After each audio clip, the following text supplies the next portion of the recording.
In the howling dark of a Wyoming Territory blizzard, the wind tore down from the bighorns like something alive and hungry. A single lantern flickered in the open pasture, and beside it a figure taller than any man in the county knelt in the frozen mud, coat already stripped away, hands locked around a fallen animal that should have been dead hours ago. Why would anyone stay out here alone, risking the killing cold for a beast the whole town had already written off as worthless? The temperature plunged harder. The animal's sides heaved slower. Beyond the weak circle of light, 40 more shapes stood in a loose ring, heads turned outward, not scattering, not breaking, only watching. Then one leg twitched. The figure did not stop. Something old and stubborn stirred in the herd that night, something the land itself had nearly forgotten how to keep. Ashford Hollow, Wyoming Territory, 1,880. She was 6'8" in her stocking feet, closer to 7 with the boots on. And the boots were always on. People said things about a woman built like that. They said them quiet at first, then not so quiet. By the time Helga Ironwood turned 34, she had heard every version there was. Giantess, freak of the Lord's hand. Something that ought to be in a traveling show instead of a widow's cabin at the edge of town. She had stopped flinching at the words years ago, or told herself she had, because flinching gave them something, and she had learned, the hard way, that you do not hand people something they can use against you. Not a tremble, not a wet eye, not 1 inch of softness, not where they could see it. So she didn't. Ansel had seen it, though. Ansel had seen all of it. Every soft corner she kept locked up under 6'8" of muscle and scar and silence, and he had never once made her feel like a thing to be measured for a tent flap. He used to say her hands were the safest place he knew, big enough to hold the whole sky steady.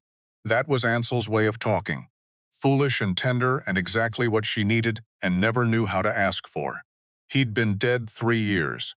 A fence post, a spooked horse, a length of wire that should have held and didn't. That was all it took to end 11 years of a life she'd built her whole self around, and some mornings she still reached across the bed before she remembered why the other half was cold. She had been 20 when they married, and people had talked about that too, a girl her size, marrying a man half her weight and not tightness, not 1 inch taller than her shoulder. The whole county certain the arrangement wouldn't hold past the first hard winter. It held 11 of them. It would have held 11 more, and 11 after that, if a length of wire had simply done the one job wire was built to do. She remembered how they'd met, on the nights she let herself remember anything at all, a dance in Ashford Hollow that she hadn't wanted to attend and had gone to anyway, because her mother had asked, and because refusing felt like one more way of agreeing with everyone who thought she ought to stay home and out of sight. She had stood at the back of that hall, the way she stood at the back of every hall, arms crossed, daring the room to look at her so she could get the looking over with. Ansel had crossed the floor anyway, small, wiry, unbothered, and asked her to dance in a voice that didn't shake even a little, which was, in itself, a thing she had never once experienced from a man before. She'd told him she'd break his feet. He'd told her he'd take the risk. They had danced badly, both of them laughing about it before the first song ended, and Helga had gone home that night with something loosening in her chest that she hadn't felt loosen since she was small enough that her size hadn't yet become the whole conversation about her. 11 years later, kneeling beside a bed, with his hand going cold in both of hers, she had understood, with a clarity that felt like being skinned, that she had spent every one of those years quietly waiting for the world to take him away from her, as punishment for having one gotten to keep him at all. The world had obliged. It usually did, eventually, to people who loved something as hard as she'd loved him. 3 years alone on land too big for one pair of hands, even hands like hers. The town watched her, from a careful distance, the way you'd watch weather building on the ridge. Not unfriendly exactly, just certain, in that quiet frontier way, that she was a thing to be managed rather than known. Shopkeepers who spoke to her in short sentences. Men who crossed the street rather than pass close enough to have to look up at her. Women who pulled their children in, except there were no children in Ashford Hollow this year. Not since the fever took the schoolhouse quiet, 2 winters back, and maybe that was its own kind of mercy, Helga thought sometimes. Fewer eyes to widen when she walked by. She told herself she didn't need the town, which was true, mostly. Except on the nights the wind came down off the bighorns and rattled the shutters Ansel built, and the cabin felt exactly as big as it was, and not 1 inch smaller. And she sat at the table with 2 cups out of habit before she caught herself and put the second one away. That was the morning of the auction. 2 cups out, 1 put away, and then the long walk to hitch the wagon, because Stonebridge Ranch was liquidating everything down to the nails in the walls, and she needed wire. Cheap wire. The kind that kept a struggling outfit standing when there was no money left for new. She stopped at Poole's store on the way out of town, because she was low on lamp oil, and there was no sense making the trip twice. The bell over the door announced her the way it always did, too cheerful for what usually followed. Mrs. Danvers, at the counter buying thread, glanced up, saw who'd come in, and pulled her basket a half-step closer to her own body. A small movement, not cruel. Exactly. Just automatic, the kind of flinch a body learns, before the mind's had time to decide whether it's fair. Helga had stopped counting how many times she'd watched that particular flinch happen. She'd stopped, mostly, letting herself feel it land. Mostly. Oil, she said to Poole, setting coins on the counter before he could make her wait for the asking. He counted them twice. Slower than he needed to. The way he always did with her, like a woman her size, might be shorting him a nickel out of spite instead of simple bad luck with the exact change.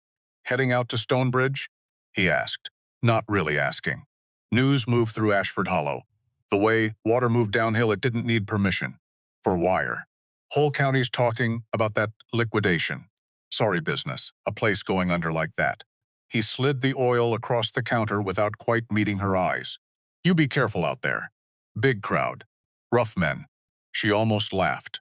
Almost told him that in every crowd she'd ever stood in, she was rarely the one anybody needed to worry about being rough with.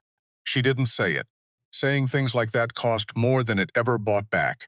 I'll manage, Mr. Poole. She always managed. That was, increasingly, the whole shape of her life, a long, patient exercise in managing.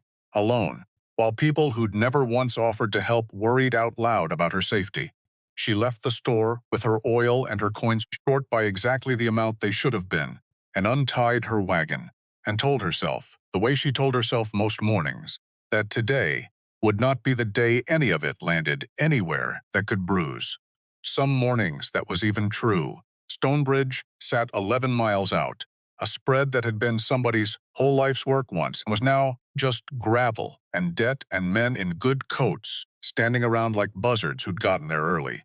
Helga tied the wagon at the edge of the lot and walked in past all of it, the busted equipment, the sagging barn, the auctioneer's stand, already drawing a crowd, and headed straight for the scrap pile behind the smithy. She never made it, because the holding pen stopped her first. 40 Bison. Standing in the far corner of the lot, behind a rail fence, gone gray with age. And even from 30 yards she could see what nobody else in that crowd seemed to be looking at. Ribs like fence, slats under dull, patchy coats, heads hanging low, not one of them grazing, not one of them moving more than it had to, because moving cost strength none of them could spare. She should have kept walking, except she didn't, because the way they stood stopped her cold, not scattered, not huddled in panic the way starving animals usually bunch. Arranged. A ring, loose but deliberate, the weakest pushed toward the center and the older animals turned outward, facing the fence line, facing the men, facing whatever might come through that gate. One cow stood at the front of that ring, gaunt to the point of collapse, legs trembling under her own weight, and still holding her ground like she'd appointed herself the last wall between the herd and the world. Helga had seen that kind of stance exactly once before, in a woman, not an animal. In her own reflection, some mornings, back when Ansel was still learning what not to ask her about. She walked the fence line slow, checking hooves where she could see them, watching how the animals tracked her, not the wild, glassy panic of true sickness, but a wary, worn-down alertness, the look of something starved half to nothing, and still, somehow refusing to give up the watching. Exhaustion, not disease. That was the difference. That was the whole difference, and nobody else in that lot seemed to have bothered to walk close enough to see it. "You lost, ma'am?" The voice came from behind her, a rancher's voice, the kind that already had its answer decided before it asked the question. She didn't turn around right away, looking for Wire. Wire's behind the smithy. "I know where Wire is." A pause. She could feel him deciding whether her tone was worth pushing on. It usually wasn't, once men got a good look at the size of her. He walked off without another word, and Helga kept looking at the herd, and something in her chest, old and stubborn and entirely unhelpful, refused to move her feet toward the scrap pile. The bidding opened at $800. For the whole herd, 40 opening bid. Take it or leave it, because Stonebridge needed the pen empty by noon tomorrow, and nobody in that room believed the animals were worth trucking, let alone feeding back to health. The room went quiet, the particular way a room goes quiet when everybody's already agreed, without not saying so, that a thing is worthless. She felt him before she saw him. Edgar Thorncroft had a way of entering a space that pulled the air toward himself. Coat cut, sharp, boots that had never once stood in mud past the ankle. He owned more grassland than the next 3 ranchers combined, and everybody in that lot knew it, and everybody in that lot arranged their spine accordingly. He sat in the front row, arms crossed, already smiling before the gavel had done a single thing. Behind him, off to one side, a lean man in a dusty coat leaned against a post with his hat pulled low, watching the pen with an attention that didn't quite match a man who had no particular stake in the outcome. Helga didn't know his name yet. She would, soon enough. "Whoever takes that herd," Thorncroft said, "loud enough to carry, is paying good money to bury it before the snow flies." Laughter. The easy kind that follows a rich man's joke whether or not it's funny, because laughing along costs nothing and staying quiet might cost something later. Helga raised her paddle. She hadn't decided to. Her arm simply went up, the way a hand goes up in a schoolroom, before the brains caught up to the question. And by the time she registered what she'd done, the laughter had already changed shape around her, sharper now, aimed. Thorncroft turned in his seat. She watched recognition cross his face, the widow on the 160 acres. The parcel sitting square between 2 pieces of his empire, like a splinter he'd tried 3 times to pull and couldn't. "You planning to feed that herd on unpaid bills, Mrs. Ironwood?" "I'm planning to feed it on my own money, Mr. Thorncroft." "Which is none of your business either way." She hadn't raised her voice. She never did. It was one of the few advantages of standing a head and a half over most rooms. You didn't need volume. You just needed to still be standing there when the noise died down. Nobody else bid. The gavel came down, and 40 bison belonged to a woman the county had spent 3 years deciding not to look at directly, and it felt less like a victory than the opening line of a much longer problem. "Off the property by noon tomorrow," the auctioneer added, almost as an afterthought, like he was mentioning the weather. Helga looked out at 40 enormous starving animals, standing in a pen that was no longer hers to keep them in for even one more night than that, and understood, with the particular cold clarity of a mistake already made, that the $800 had been the easy part. The crowd broke into knots of talk as she walked back toward the wagon, men shaking their heads. A woman near the fence murmuring something about the widow finally losing whatever sense her people left her, loud enough to be heard, quiet enough to pretend otherwise if called on it. Helga let it slide past her. She had heard some version of that sentence for 3 straight years. It had stopped landing anywhere that could bruise a long while back. Or she told herself it had, which she was honest enough with herself to admit. Most days was not quite the same thing. Thorncroft fell into step beside her at the edge of the lot, close enough to speak low, far enough to deny it later if he needed to. "By spring," he said, "I'll own that herd and your land both. Won't cost me half what it cost you today." She didn't answer, didn't slow down either. Boots crunching the frozen gravel, past men who wouldn't meet her eyes, and 1 or 2 who watched her now with something closer to curiosity than scorn. which was somehow worse, because curiosity meant they were waiting to see how badly this would go. She let herself feel it, just for one step. That particular cold that moves into a person's chest, right after they've done something they can't undo. Then she kept walking. Behind her, the herd shifted in the pen. 40 low voices, rough with hunger, and Helga was already running the numbers before she reached the wagon. Hay against days, fencing against dollars, distance against daylight. The arithmetic of keeping something alive when you have almost nothing left to keep it alive. With arithmetic she'd learned once already, 3 years back, at a bedside instead of a barn, and lost that argument too. She was not going to lose this one. She didn't know yet how close she'd come. What Garrett Voss had actually been sent to do, Helga wouldn't learn for weeks. But it happened that same morning, an hour before the gavel fell, in a conversation that never made it into any ledger. Voss was Thorncroft's man. Had been for 6 years, ever since Thorncroft found a fellow willing to do the parts of ranching that required no conscience and a very good horse. That morning, Voss had ridden out to Stonebridge 2 hours ahead of the crowd, under instructions to find the manager and make a quiet offer for the herd before the public auction ever opened. Cash, private, no bidding, no witnesses, and no chance for anyone else to see what Thorncroft had already guessed those animals might be worth. The manager had agreed, had all but shaken on it.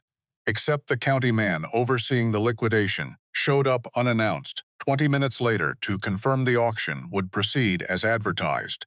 No side deals, full public bidding, on account of Stonebridge's creditors wanting every asset sold in the open, where nobody could later claim the estate got shorted.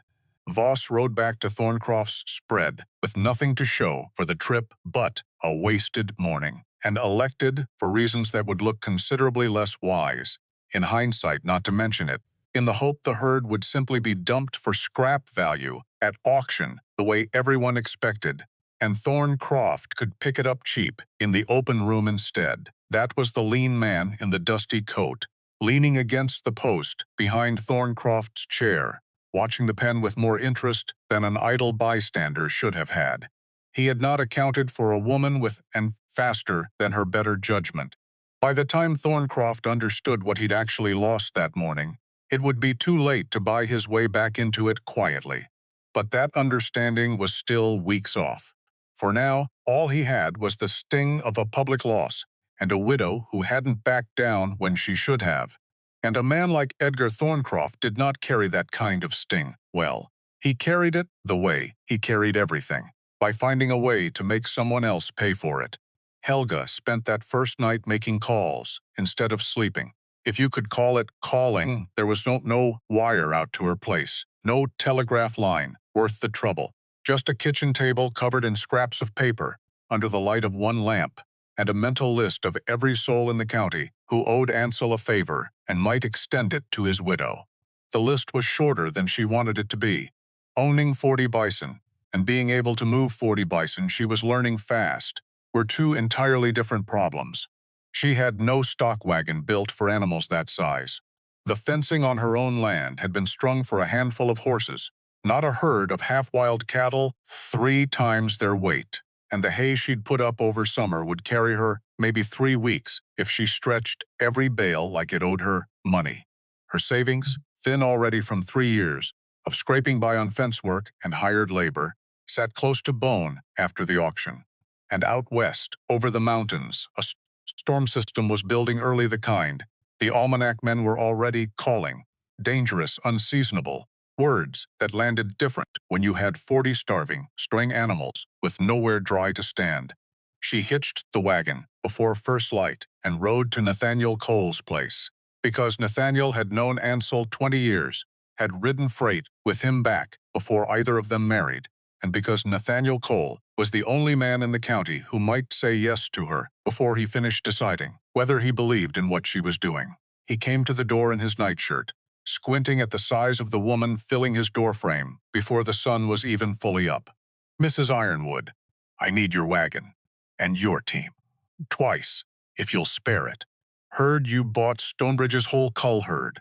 "I did. For dead money. For $800, which was the room's price. not mine. He looked at her a long moment, old enough to remember when Ansel used to talk about his wife, like she'd hung the moon herself and nailed it up personally. Old enough, too, to have heard every unkind word Ashford Hollow had spent on her since. "I'll run 2 trips," he said, finally, "before noon. You fix my south fence come spring. We call it square." Done. He didn't offer his hand. Didn't need to. It was the kind of deal made on trust older than either of them wanted to examine too closely, and Helga rode back towards Bridge with something in her chest that wasn't quite hope. Not yet. Just room enough for it to arrive later, if she didn't do something foolish enough to close the door on it first. The moving itself took the better part of 2 days, and Helga would remember almost none of it afterward as a single, clear memory, only a blur of ropes and wheels and animals, too weak to fight the loading the way healthier stock would have, which she understood, even in the exhaustion of it, as its own small mercy and its own small horror both at once. Nathaniel drove the first wagon himself, saying little, watching a great deal. He watched Helga lift a fallen crate off a calf's trapped leg without asking for help from any of the 3 men standing idle nearby. Watched her walk the length of both wagons twice before either trip left the lot, checking every rope left the lot. Chakri by's hand. She didn't trust anyone else's knot with something that couldn't tell her if it was hurting. Watched her turn down a offered flask of whiskey from one of the hired drivers, with a flat, unbothered no thank you that left the man looking, for reasons he couldn't quite name, faintly ashamed of having offered. "You always work like this?" Nathaniel asked her. Somewhere on the second trip, the road stretching long and rutted under a sky the color of an old bruise. "Like what?" "Like there's nobody coming to help you if you slow down." She didn't answer right away. The wagon creaked under them, and one of the weaker cows shifted her weight with a low, groaning sound that Helga's whole body seemed to track without her meaning to. "There usually isn't," she said finally. "Man learns to work accordingly." Nathaniel didn't say anything to that, but she caught him glancing at her sideways more than once over the rest of that ride, the way a person looks at a fact they're only now getting around to examining properly, long after they first decided they already knew the shape of it. Dr. Emery Fitch arrived at the ranch before the first wagon load did, having heard about the sale from 3 different directions before breakfast, which was how news traveled in a county this size, faster than any rider could actually carry it. He was a small man, half retired from doctoring animals, the way a man retires from a life he can't fully put down, and he moved through the herd with the unhurried patience of someone who had done this exact kind of triage more times than he cared to count. Checking eyes, checking gait, running a hand along ribs with a gentleness that looked almost apologetic. "You understand," he said, not looking up. "You cannot simply feed these animals all they want." "I don't understand that at all, Doctor." "Explain it." "A starved body's gone lean on itself, Mrs. Ironwood. Organs included. Flood it with rich feed too fast, and the shock of processing it can kill an animal faster than the hunger ever would have. Same as it can a person. You have to bring them back slow. Slower than every instinct in you is going to want to go." She hadn't known that. Filed it away with the flat, grim attention she gave every piece of information that might mean the difference between 40 animals living and 40 animals dying under her care, on her land, because of her choice. "You could have stayed retired," she said, watching him work. "Nobody would have faulted you for it." Fitch snorted, not quite a laugh. "Retired's a word men my age used to describe waiting around to die somewhere quiet. I tried it 8 months. Bored myself half into the grave already." He straightened up from checking a hoof, wincing at his own knees. "This is more interesting. Also considerably less quiet, I expect, once word gets around about who bought this herd and why. There's no why. I bought it for wire and left with Bison instead. There's always a why, Mrs. Ironwood. Usually takes a while to find it." He moved on to the next animal without waiting for her to argue the point. Fitch separated 3 of the weakest into a pen of their own closest watching, closest risk, and moved through the rest with quiet, muttering commentary he clearly didn't intend for her to hear all of. Most of the cows, he judged, still capable of breeding despite their condition. No sign of the kind of contagious sickness that would make this whole endeavor a danger to every other outfit in the county, which was one worry off the pile at least. And something else. Something he didn't say out loud that first day, though Helga caught him noticing it, the way several of the animals moved with a discipline that didn't match a herd, simply left to rot on a collapsing operation, a trained wariness. The kind you saw in animals that had once, somewhere, been managed by people who knew exactly what they were doing. He filed it away too, for later. Neither of them said the word bloodline yet. It hadn't occurred to either of them. There was one to find. By the second wagon load, half the county seemed to know. People lined the road out from Stonebridge with nothing better to do than watch, a woman built like a barn door escort. 40 gaunt animals home behind Nathaniel Cole's team, and the talk that traveled with the wagons was not kind. The widow's finally lost it. Bought herself a herd of dying animals same size as she is. God help whoever has to bury the lot of them. Thorncroft gave the county paper a quote that same afternoon, framed careful enough to sound like concern instead of what it was. Wondered aloud, for the record, whether a woman alone his words, alone, like Ansel had never existed, like 3 years of solitary labor, hadn't already answered that question 100 times over, had any real capacity to manage animals that size, that unpredictable, on a property that size.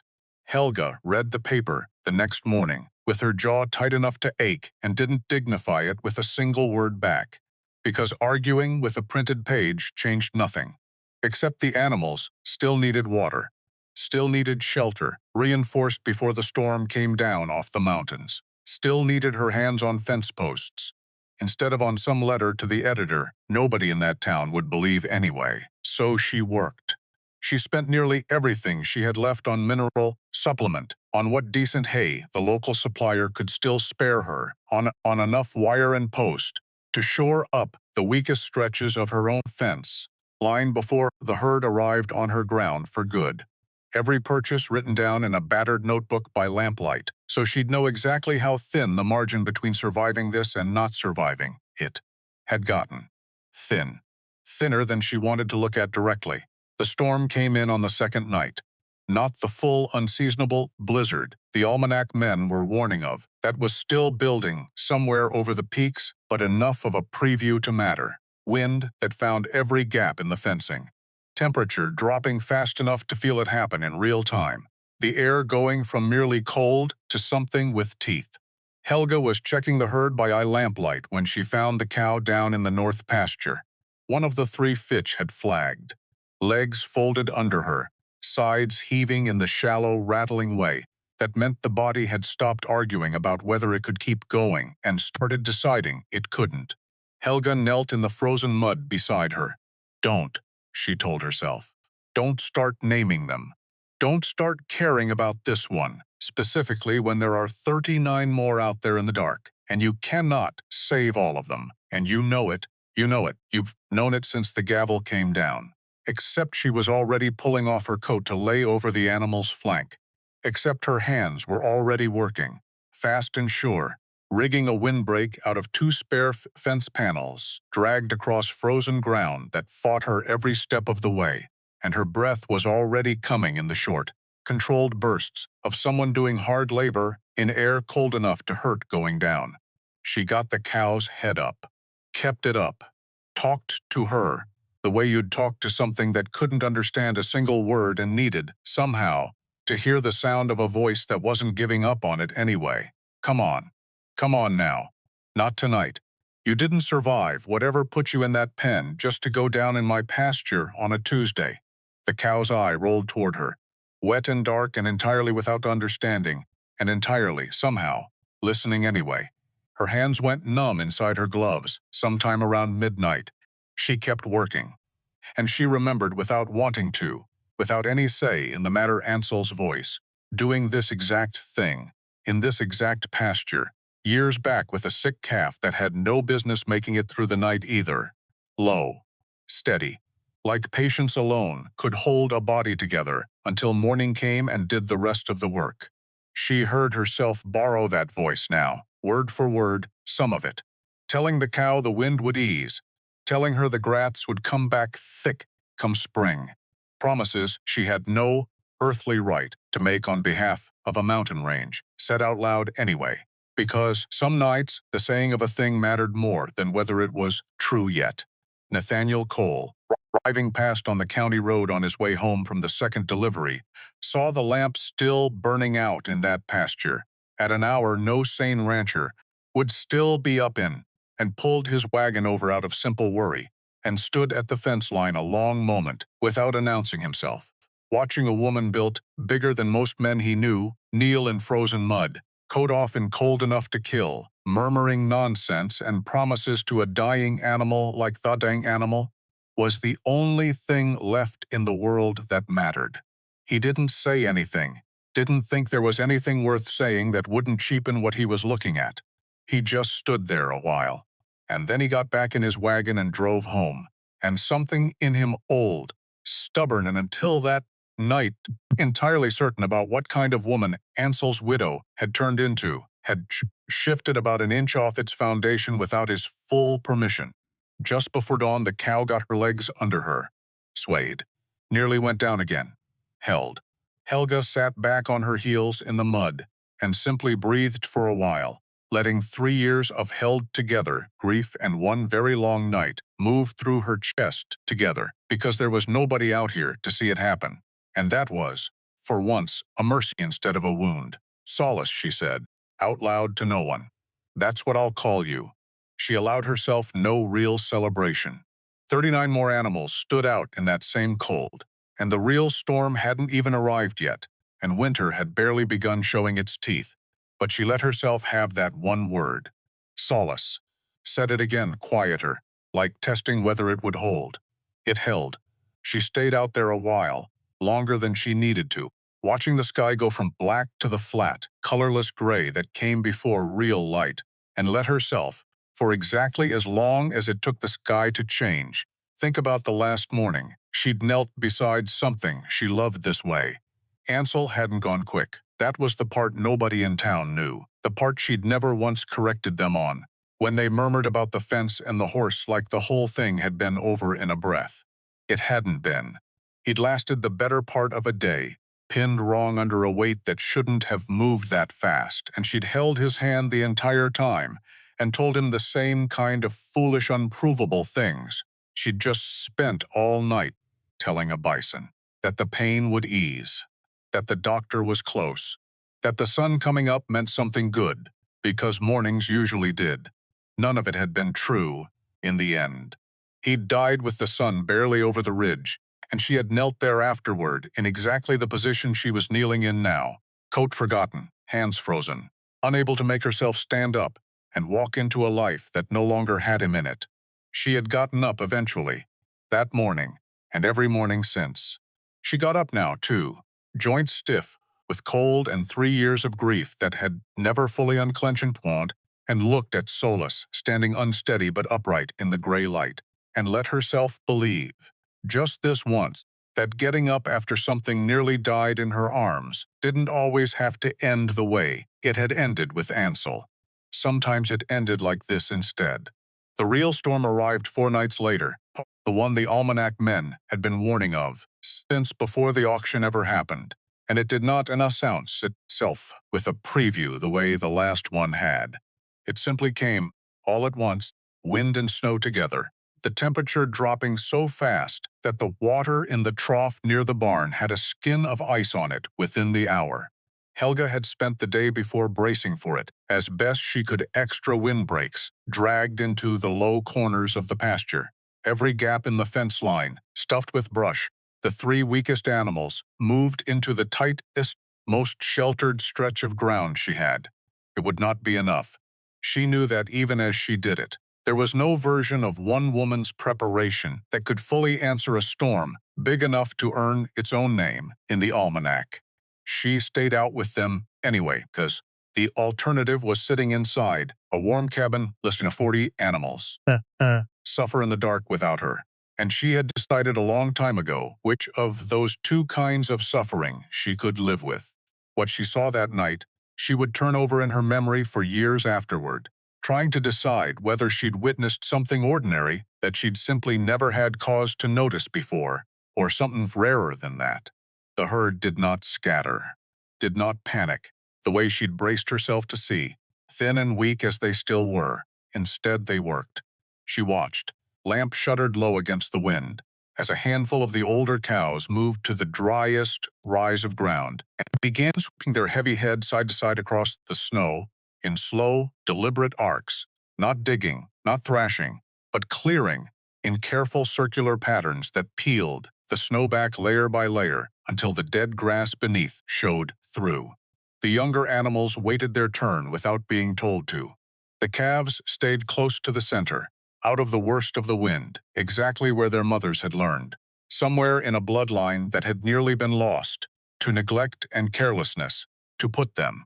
It was not a technique Helga had ever seen described in any agricultural text, not the half-remembered ones from her unfinished coursework, and not the practical wisdom Ansel used to pass along about cattle, which startled easily and dug for nothing, and simply died in weather like this if a person didn't move them to shelter fast enough. This was different. This was old. Older than the neglect that had nearly starved it out of them. Older than the auction room that had called them worthless.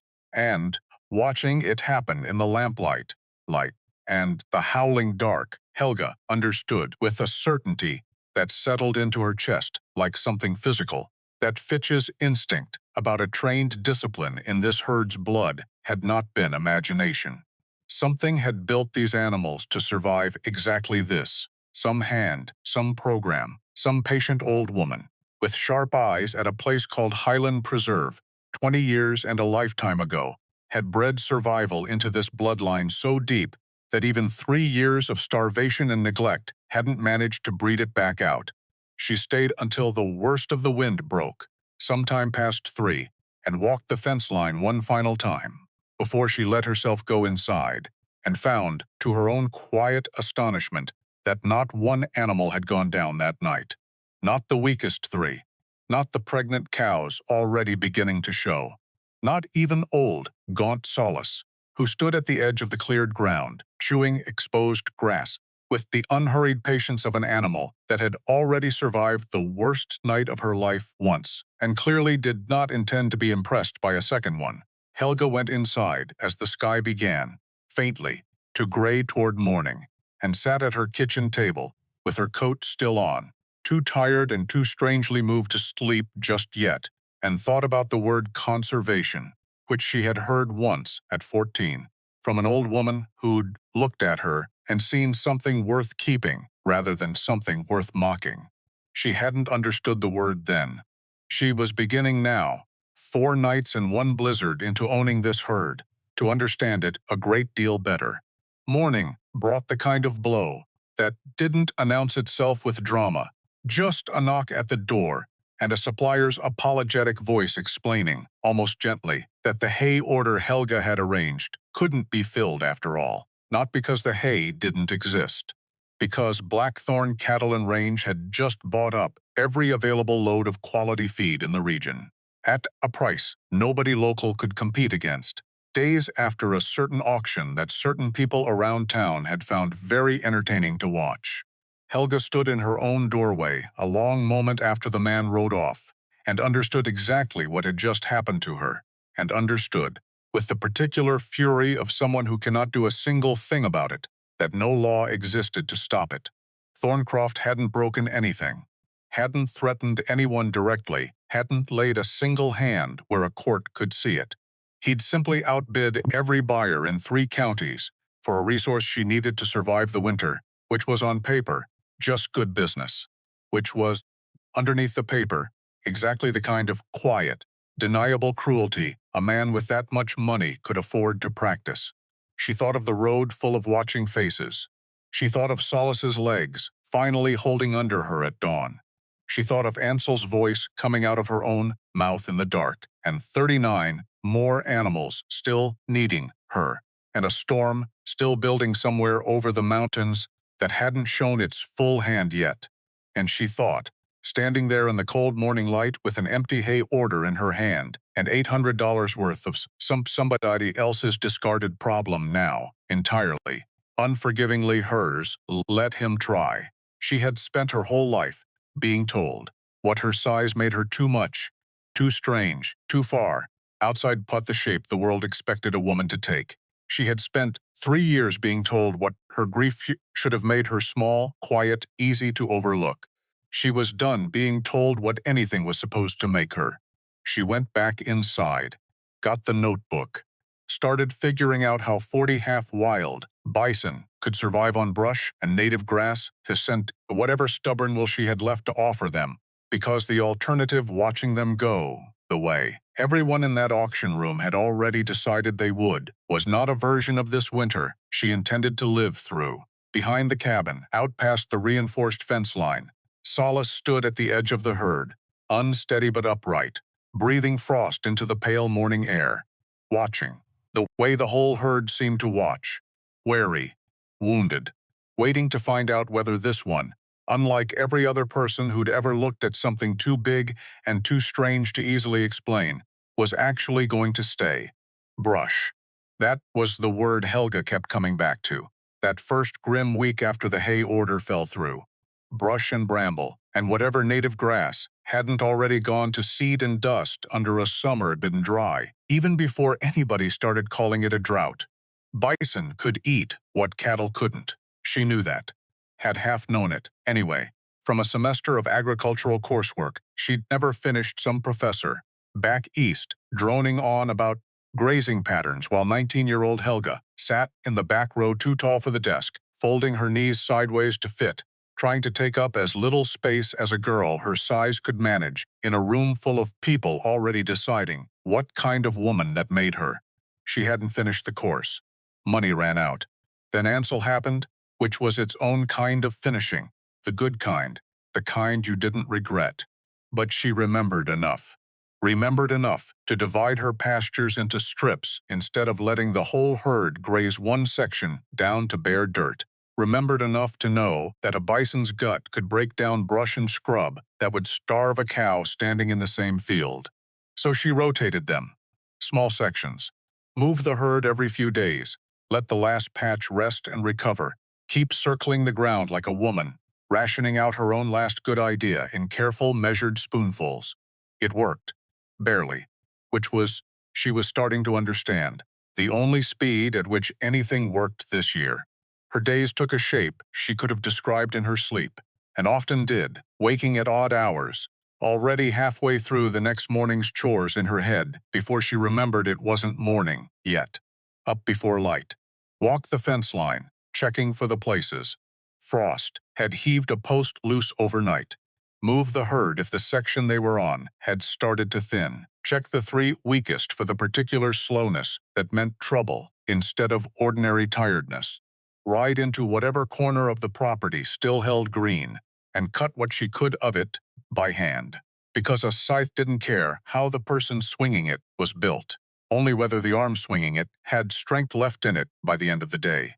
Hers usually did. That was one small mercy this year. Hadn't managed to take from her yet. Thorncroft summoned her, that was the word for it, even dressed up nice in an invitation delivered by a boy on horseback to his office 2 weeks after the hay fell through. She almost didn't go. Except not going would look like fear. And she had decided a long time before this particular fight started. That fear was one more thing she wasn't going to hand him for free. The office sat in dark wood paneling that made her own kitchen look like a hen coop by comparison.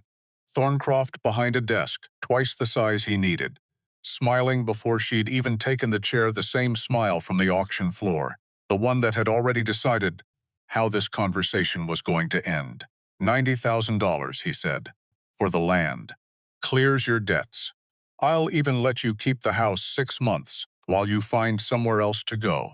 The land's worth more than that. The land's worth what a buyer's willing to pay.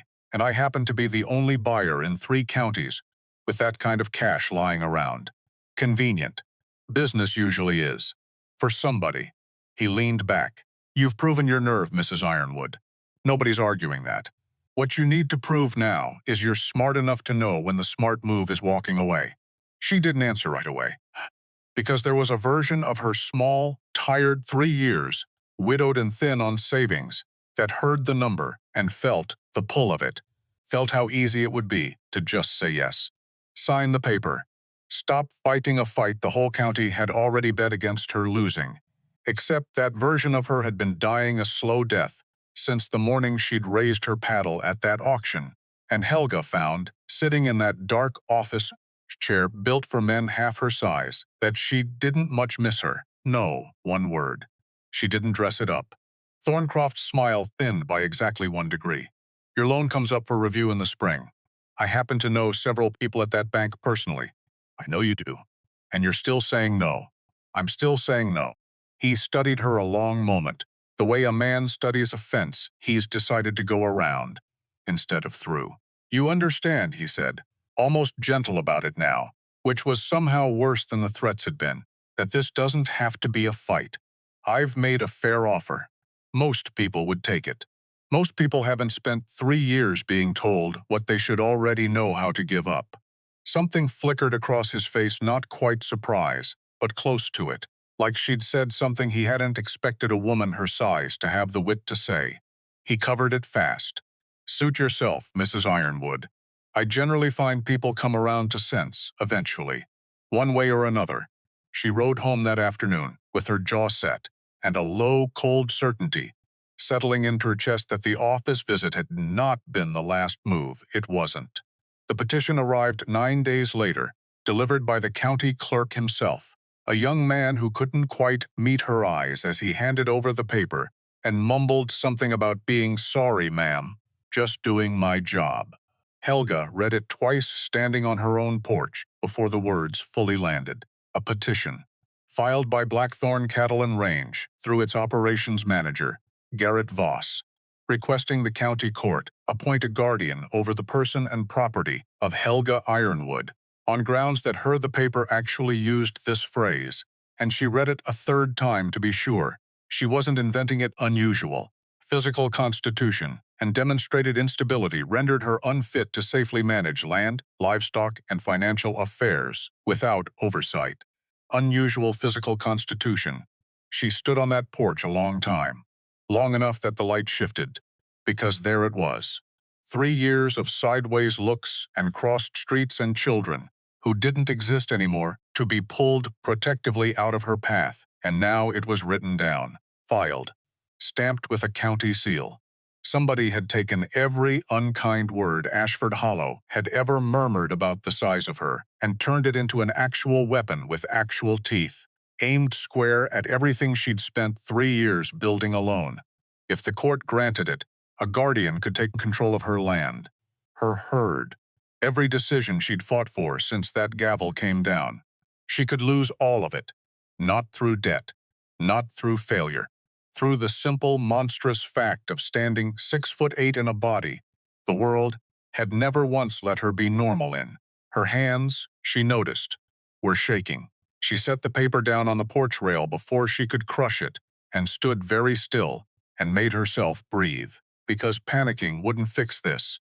Except it was hard not to. Except her whole chest felt like it had gone hollow and full at the same time. Hollow with fear and full with something closer to rage. And she stood there a long minute just letting both of them exist without doing anything foolish with either one. Then she picked the paper back up, folded it, rode into town that same afternoon looking for a lawyer, because she didn't have the luxury of waiting for tomorrow to feel braver. There was exactly one attorney in Ashford Hollow who kept an office rather than a corner of the general store, and his name, painted small and a little crooked on a window that could have used cleaning, was Josiah Teague. He was younger than she expected, thin, ink-stained, with the particular tired eyes of a man who took cases nobody else wanted, because the cases nobody else wanted were the only ones that came to a lawyer without a wealthy client's name already on his door. Mrs. Ironwood. He stood too fast when she filled his doorway, knocking a stack of papers half off his desk and catching them before they fell, which struck her, despite everything, as the first genuinely warm thing that had happened to her all week. I'd heard about the petition. Word travels. I need someone to fight it. I don't have much to pay you. Most of my clients don't. He said it plain, no self-pity in it. Just fact. I'll take the case on the promise of it, if you're willing to make the promise. Once the herd sells its first calves, we settle up. If it doesn't, he shrugged, a small, tired gesture.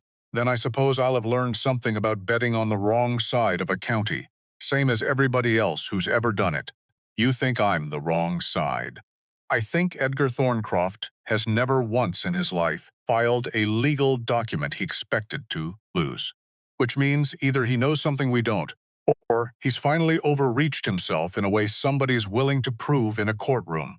He pulled a chair out for her, an ordinary chair, too small, and she took it anyway without comment, the way she took most furniture built for a world that hadn't been built with her in mind.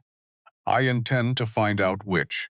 I'd rather do that with you than against you.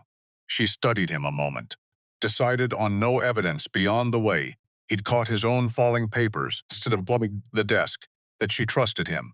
Then let's find out, she said. Word of the petition moved through Ashford Hollow faster than any wagon could carry it, and the town's moved toward her, already careful, curdled fast into something closer to open suspicion. 2 mornings after she'd hired Teague, she rode into town for feed and found the boy who usually helped load her wagon suddenly too busy with other chores to come near her. The woman who ran the dry goods counter counted her change 3 times before handing it over, murmuring something to her neighbor behind a raised hand the moment Helga's back was turned. She had grown a thick skin over 3 years of exactly this kind of small, deniable cruelty. She discovered standing in that store with her jaw tight and her purchases half forgotten on the counter, that a thick skin only protected a person up to a point, and that point had a way of moving whenever the stakes got high enough. By the time the community meeting was called ostensibly about drought water rationing, though everyone in the room understood its real purpose, the moment Thorncroft stood up to speak, half the county had already formed an opinion about whether the widow Ironwood belonged on her own land. The meeting hall smelled of dust and lamp oil, every bench full. Helga stood at the back because there wasn't a chair in the place built comfortably for someone her size, and she'd learned a long time ago not to make that anyone else's problem. Thorncroft took the floor like he owned it, which, in every way that mattered to the men in that room, he did. I don't say this with any pleasure, he began, and Helga's jaw tightened at the lie of it, because pleasure was exactly what she read on his face. But I think we've all watched a woman take on more than any person could reasonably manage, alone. And I think misplaced sympathy for that struggle is starting to look like a genuine danger to her and to this town. Murmurs, agreement low and rippling, from people who had never once ridden out to see her land with their own eyes. Off to the side, near the front, Garrett Voss stood with his arms crossed, and a small, satisfied set to his mouth, the look of a man watching a plan he'd built with his own 2 hands finally start to work the way it was meant to. She fenced her own north pasture in a single week. Someone offered, tentative, one of the smaller ranchers, who'd occasionally traded feed with her. Seems steady enough to me. Steadiness isn't the question, Thorncroft said smoothly. Judgment is. A person can work hard and still not be fit to carry the full weight of decisions, this size decisions about money, about property, about the safety of a herd that size on land this close to the road. She hasn't lost a single animal to negligence, a voice cut in. Nathaniel Cole, standing near the front, hat in his hands, looking like a man who hadn't planned to speak and was doing it anyway, because the alternative had become unbearable. Thorncroft turned. Nathaniel, I helped move that herd myself. I've seen her work that land near every day since. Woman rebuilt half her fence line with her own 2 hands. Before the county even finished writing up their complaint, he paused, glancing once toward the back of the hall, toward Helga, before turning back to the room. I've known Helga Ironwood since the day Ansel brought her home as his bride, going on 14 years now, and I have never once seen her handle an animal or a debt, or a fence post with anything but more care than most men in this room would bother to give. Silence. Not agreement, exactly, but a silence with a crack running through it, and Helga stood at the back of that hall, watching an old rancher who'd once looked at her the way everyone else did, put himself between her and a room that hadn't decided yet whether to turn on either of them. Thorncroft recovered his composure fast. Nobody's questioning her care for the animals, Nathaniel. We're questioning whether a person can be trusted to manage that much responsibility completely unsupervised. Given, he chose his next words with visible care, the way a man handles something he knows will be repeated, given certain irregularities. Say what you mean. I think everyone here knows what I mean. He didn't say the word. He didn't have to. Helga felt every eye in that hall find her at the back of the room, felt the old familiar weight of being looked at like a specimen instead of a woman, and she stood there and took it without one muscle in her face moving, because that too was a skill she'd had a lifetime to practice. Voss, near the front, let his gaze drift back to find her too, held it a beat longer than politeness allowed, something almost like a smile at the corner of his mouth, and Helga understood, watching it, that he had been waiting all evening for exactly this moment, the moment. The whole room turned to look at her at once, and she had nowhere left to put her face that wouldn't be read as either guilt or defiance. She chose defiance.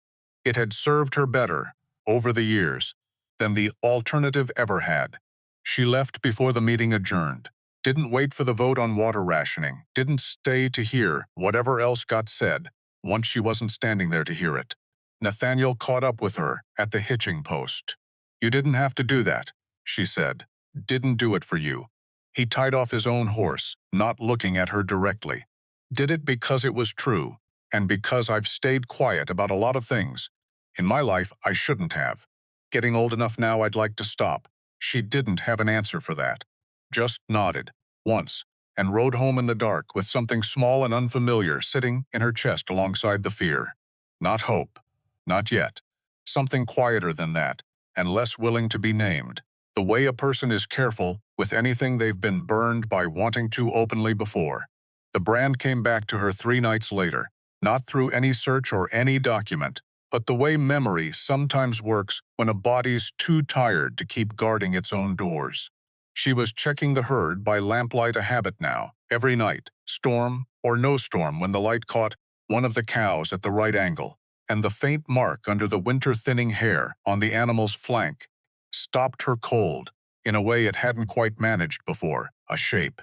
3 points, curved, worn nearly to nothing under years of neglect. She had seen that mark before, not on paper, not in a county file, on a fence post, faded silver paint on old wood, 20 years back, the summer she was 14, and her family had sent her to work a season at a place 2 counties over because there wasn't enough at home to feed a girl already eating like a grown man and still growing, Highland Preserve. She stood very still in the cold, one hand on the cow's flank, and let the memory come the rest of the way, because fighting it wouldn't stop it now. She remembered the owner, an old woman, sharp-eyed, who'd looked at 14-year-old Helga towering over every other hired hand on the place and said, flat, and without 1 ounce of cruelty in it, "Well, you'll be useful, at least," which had been, at the time, nearly the kindest sentence anyone outside her own family had ever said to her.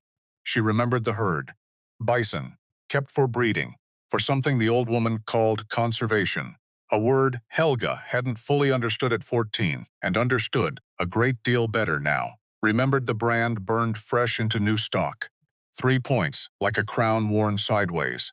Remembered the way that herd got along without much human interference at all, foraging wide, foraging smart, mothers fierce enough that even the ranch hands gave the calving pens a careful, respectful distance.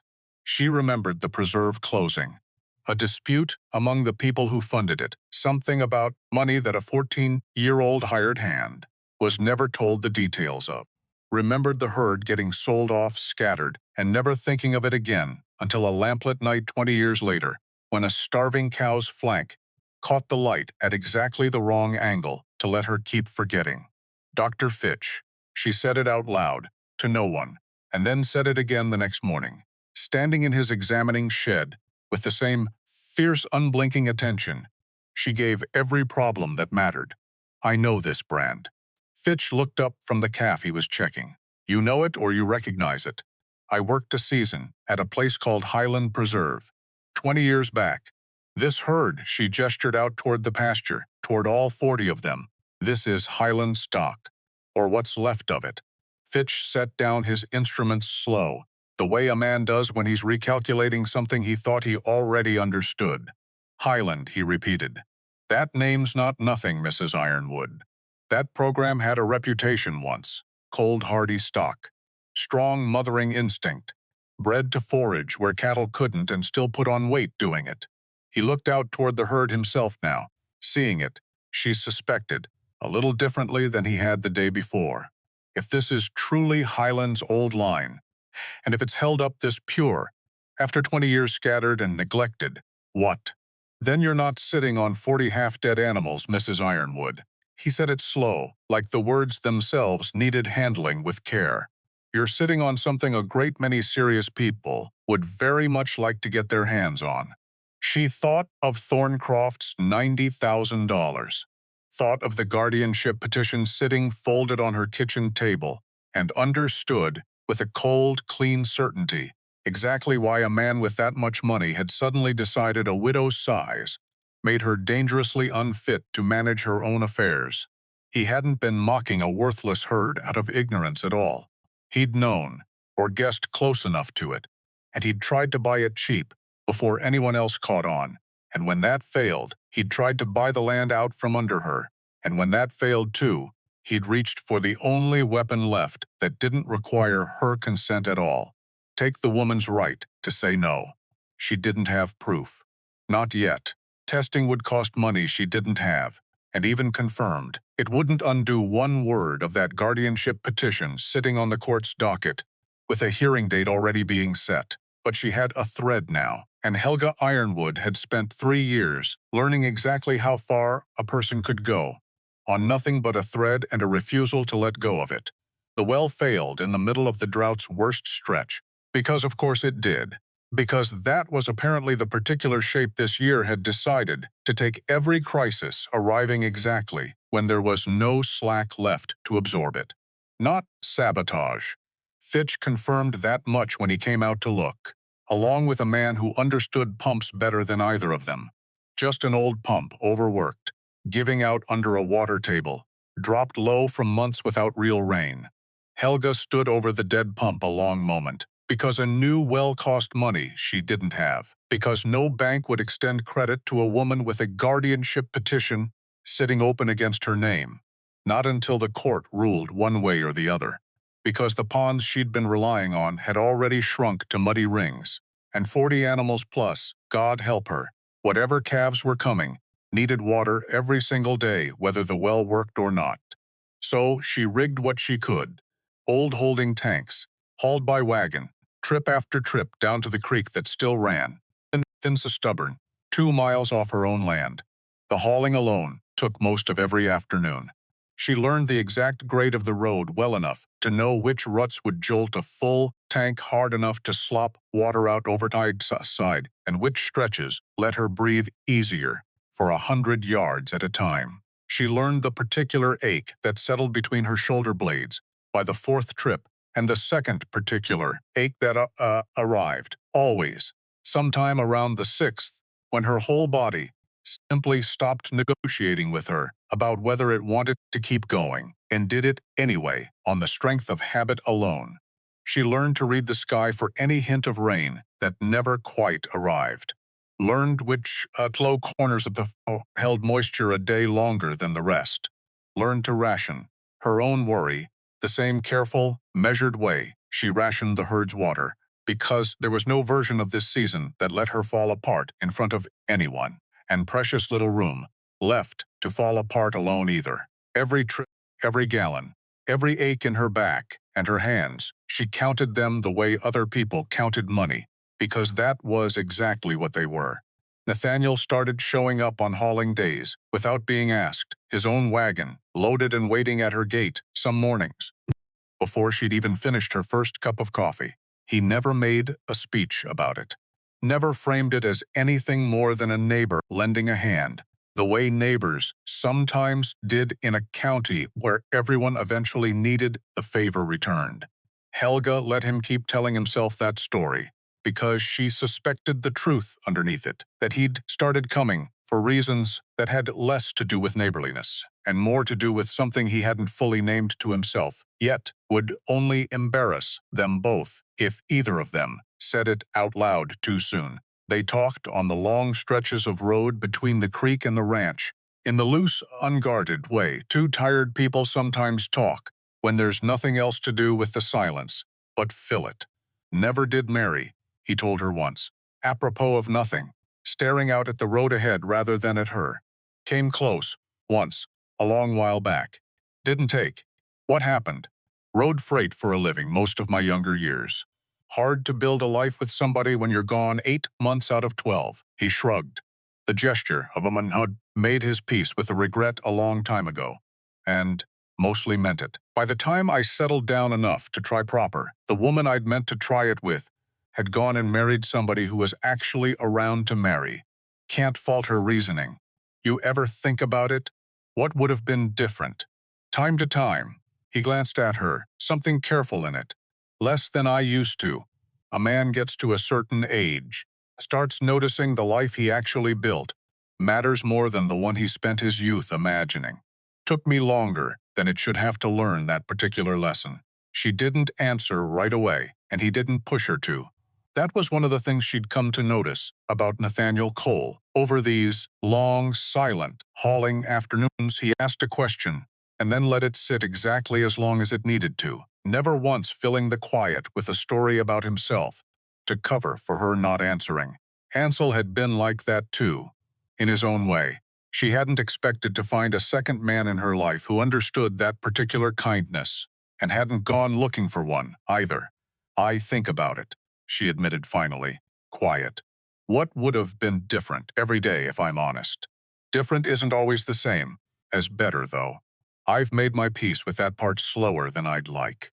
He nodded, like that answer was exactly the one he'd expected, and neither of them said anything further about it the rest of the ride. And somehow the silence that followed felt like more of an answer than either of them had actually spoken aloud. And somewhere under all of it, quiet and stubborn, as a weed pushing up through drought-cracked ground, the calves kept coming. The first one arrived past midnight, because of course it did, because nothing about this year had bothered consulting a reasonable hour. Helga knelt in the dirt beside the laboring cow, with a lamp set close, and Fitch's instructions running through her head from a conversation. 2 weeks back, watch the legs, watch the rhythm, know the moment waiting turns from patience into danger. The birth went easier than she'd braced for. When the calf finally slid free onto the trampled grass, damp and impossibly small against a mother 3 times a cow's usual size, Helga sat back on her heels and simply breathed, let the exhaustion and the relief move through her together, because there was nobody out here to perform strength and for once that felt less like loneliness and more like mercy. The little bull's coat came in a deep, distinctive copper red, catching the lamplight like something lit from inside. Ember, she said, before she'd fully decided to name him at all. That's what I'll call you. 17 more followed over the coming weeks. 18 calves total by the time the worst of the birthing settled, and Helga learned to sleep in short, broken stretches, always half listening through the walls for the particular sound of trouble carrying across a dark pasture. Not every birth went easy. One calf came out too weak to stand on its own and needed Fitch's hands and 2 full days of careful hourly attention before it found its legs for good. Helga sat with that one through both nights, a small, stubborn heifer she took to calling late, because she'd arrived last in every sense a calf could arrive last, and because the name felt, somehow, like a promise that late didn't have to mean gone. The worst of the births came on the 13th night, a breach Fitch had warned her to watch for, and hoped, out loud, they wouldn't see. They saw it.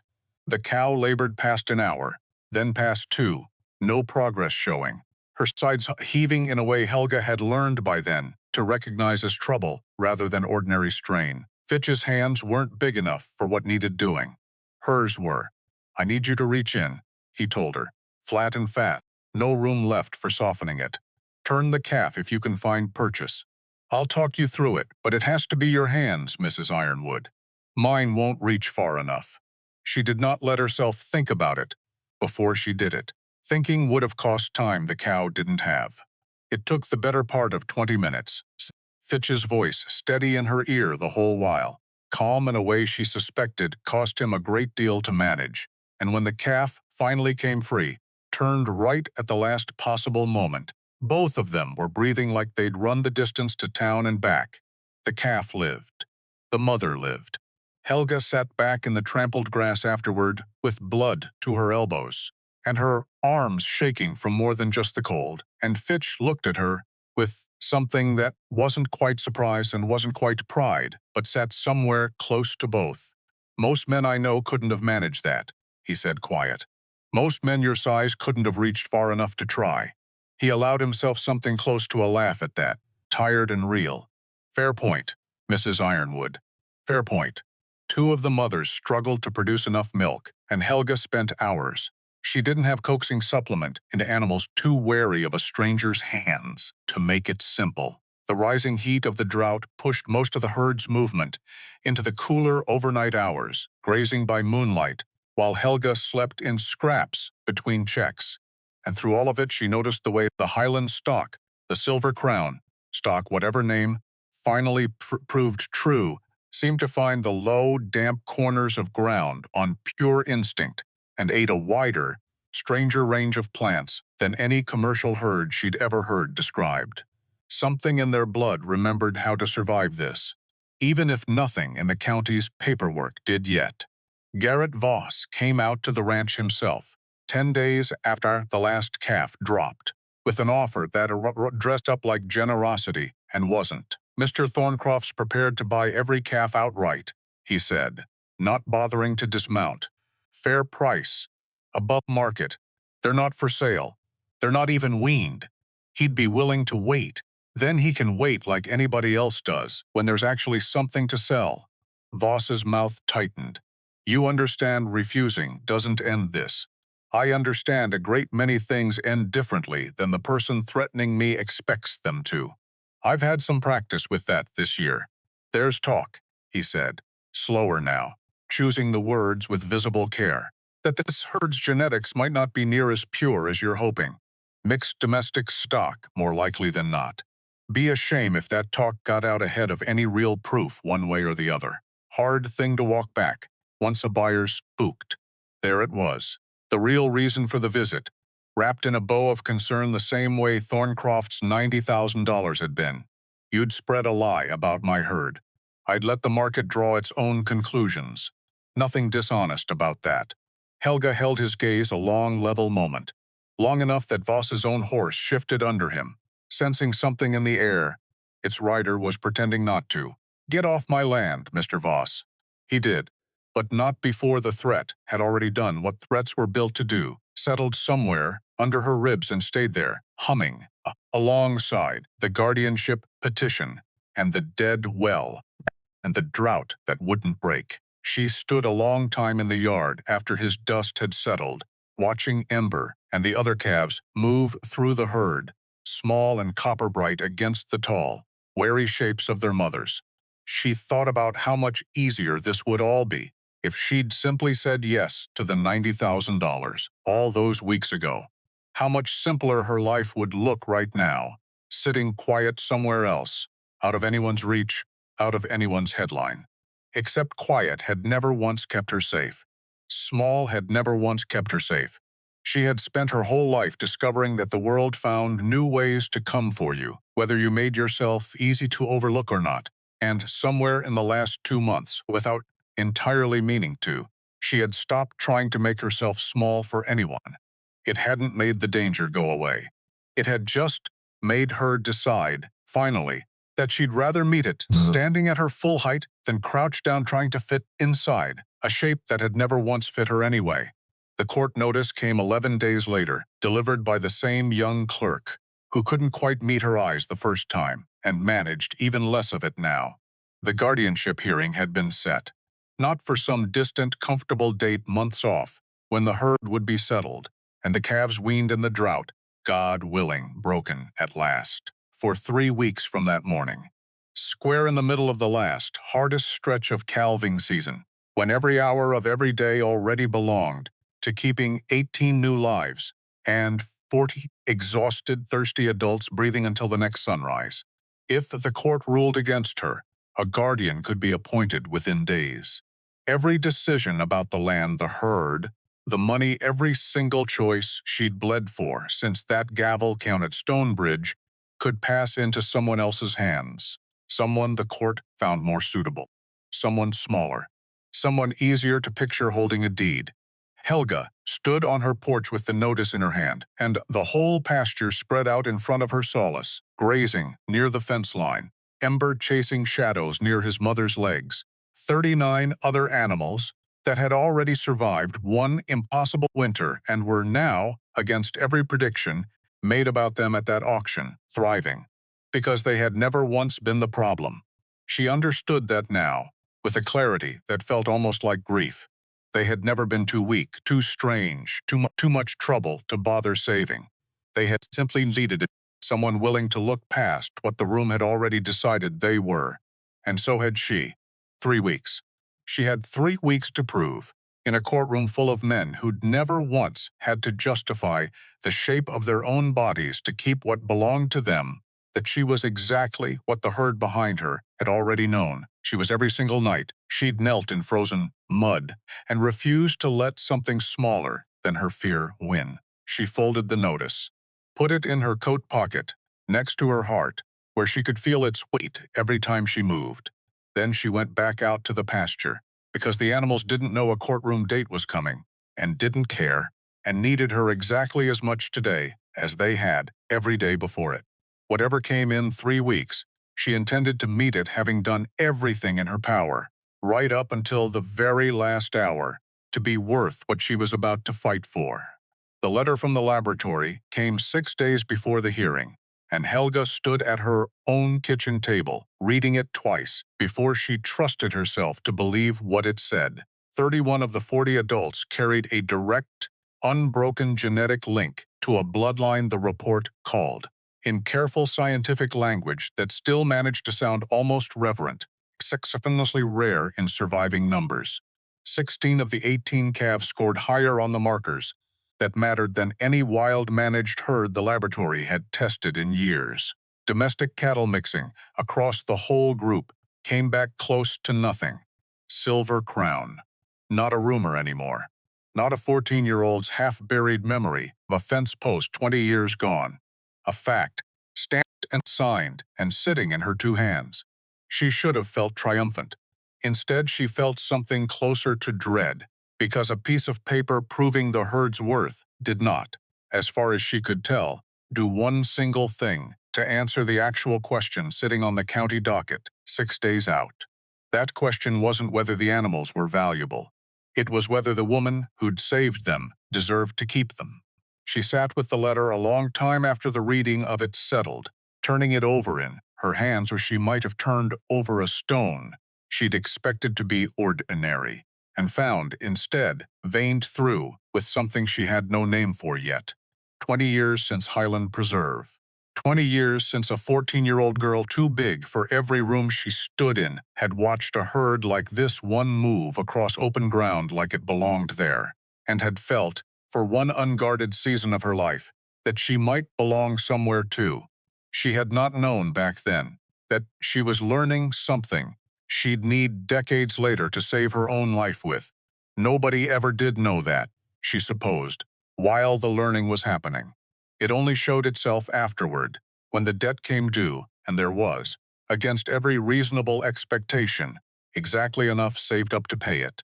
Louisa Pratt showed up at the ranch 2 days later, dust still on her boots from the ride-out, a folder clutched against her chest like it might try to escape.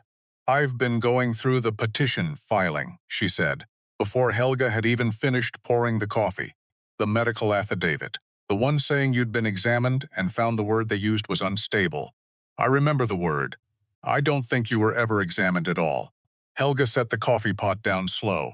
Doctor's name on the filing is a man called Aldous Prine. Practices 2 counties east. I wrote to his office asking for his examination notes. Standard request. Nothing unusual about it. Louisa opened the folder. His clerk wrote back confused. Said Dr. Prine hadn't traveled to Ashford Hollow at all this year. Said he'd signed a good number of routine affidavits for a Mr. Thorncroft's operations over the past 2 years. Always by mail, always paid same day, and never once asked a single question about what he was signing. Helga stood very still. You're saying he never saw me. I'm saying I don't believe he's ever laid eyes on you in his life, Mrs. Ironwood. The kitchen went quiet a long moment. Because there it was. Not a strong case built on a real concern, however cruel. A fabrication. Bought and paid for, and rubber-stamped. Filed against her with the full weight of the county court behind it, and nobody along the way had thought to check whether a single word of it was true. Can you prove it? Louisa held up the letter from Prine's clerk. This is a start. I've written the clerk again asking if she'd testify in person. She hasn't answered yet. And if she doesn't, then we go in with what we have and hope it's enough. It wasn't the answer Helga wanted. It was the only one available, and she had spent enough of this year learning the difference between those two things to take it without complaint. Thank you, Louisa. Don't thank me yet. The younger woman closed the folder, careful, like it held something that might shatter. We've got 6 days, and a great deal riding on whether one frightened clerk decides she'd rather tell the truth than keep her job. Josiah Teague rode out the evening before the hearing, with a satchel of papers and a face gone gray from the 3 sleepless nights of preparing for a fight he badly wanted to win and wasn't at all certain he could. They sat at her kitchen table, the same table, with the 2 cups and the battered notebook, and every hard decision she'd made all year written down in her own careful hand, and went over it together one more time by lamplight. The affidavits, the strongest thing we have, he said. If Miss Farrow testifies, if she holds up under questioning, it should be enough to sink the petition on its own. Fraud on the face of the record. Judge Ray doesn't tolerate that kind of thing lightly, whatever else he might think about the rest of it. And if she doesn't come, then we argue the affidavit's unreliable on its own terms. No examination notes, no travel record, a doctor 2 counties distant who's never once met you. It's a bigger case, not a lost one. He rubbed at his eyes, the ink stains on his fingers dark in the lamplight. I won't lie to you, Mrs. Ironwood. I've never argued a case this size. I've never argued a case anyone in this county cared enough about to fill a courtroom for. Are you asking me to find someone better? No. He said it fast, almost startled by his own certainty. No, I'm telling you why I intend to do this well. Because I don't get many chances to prove a man doesn't need money behind him to do right by a client. I'd like this to be the one that proves it. She looked at him a long moment, thin, tired, entirely unimpressive by every measure the county used to decide who mattered, and felt something in her chest ease slightly, the particular relief of finding, in the middle of a fight she'd expected to face alone, that she wasn't quite as alone in it as she'd braced herself to be. Then, let's do it well, she said. He gathered his papers as the lamp burned low, and paused at the door before riding back into the dark. For what it's worth, he said, I don't think you're unstable, Mrs. Ironwood. I think you're the most stable thing this county's seen in years, and half the town's too frightened of your size to notice it plainly. He was gone before she could find an answer for that. She stood a long while in her own doorway after his horse had faded into the dark, turning the sentence over the way she'd turned the laboratory letter over 2 days before, and let herself, for one careful moment, believe it might be true. The morning of the hearing came in gray and still, the kind of flat, windless cold that felt like the sky itself was holding its breath. The county courthouse in Ashford Hollow was not built for a crowd, and it got one anyway. Word had traveled the way it always did in a place this size, faster than fact, thinner than truth, and by the time Helga walked up the steps, the benches inside were already close to full. Ranchers who'd never once ridden out to see her land. Shopkeepers who counted her change too slow. Faces she recognized from the community meeting, and faces she didn't. drawn in by nothing more than the promise of a spectacle. She had dressed plain. No apology in the cut of her coat, no attempt to fold herself smaller for the occasion. She had decided that much the night before, standing in front of the one mirror in her cabin tall enough to show her whole self back to her. "You are not on trial for your size," she told herself, "even though you are. Even though that is exactly, precisely, insultingly what this is. So don't dress like you believe them." She walked standing at her full height and took her seat at the front and felt every eye in that room do what eyes always did, and let them. Thorncroft sat across the aisle, composed, certain, a man who had never once in his life had to sit in a room and wait to find out whether strangers would decide he got to keep what was his. Voss sat behind him, close enough to whisper, and did twice before the proceedings even opened. The hearing opened plain enough.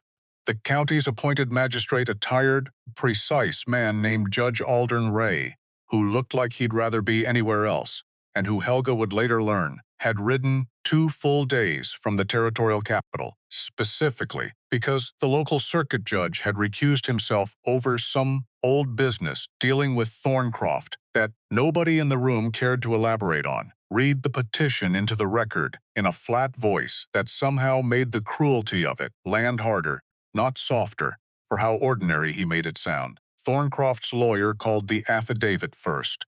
Read Dr. Prine's signed statement aloud to the room, findings consistent with impaired judgment, findings consistent with a physical presentation, likely to compromise safe operation of a working ranch, findings feedsigs, each one landing on Helga like a small, precise stone.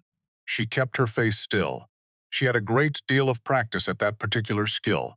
"Your witness," the lawyer said, and sat.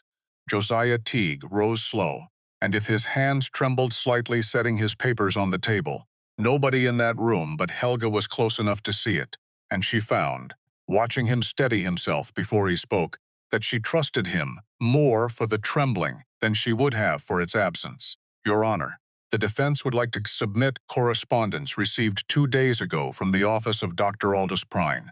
The lawyer across the aisle stood fast. "Objection, that correspondence hasn't been.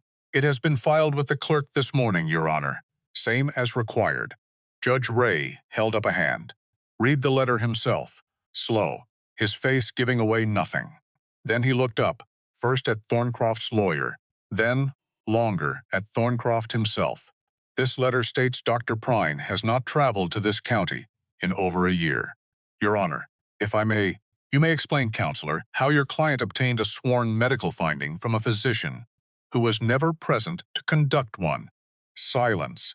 The kind of silence that has a texture to it. Helga felt it settle over the whole room, thick enough to touch, and beside her Josiah Teague allowed himself the smallest, most careful exhale of relief. It wasn't over. She knew that. A cracked affidavit didn't undo a petition on its own, not without more. But it was a crack. And cracks, she had learned this year, were where you put your whole weight the moment you found one. The clerk from Dr. Prine's office had come after all.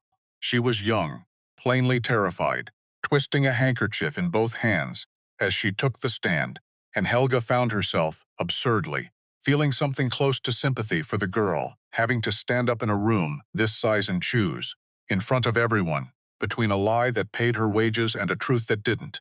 "Miss Farrow," Josiah said, gentle as he could manage, "did Dr. Prine examine Mrs. Ironwood at any point this year?" "No, sir." "Did he examine her at any point at all?" "No, sir. Never.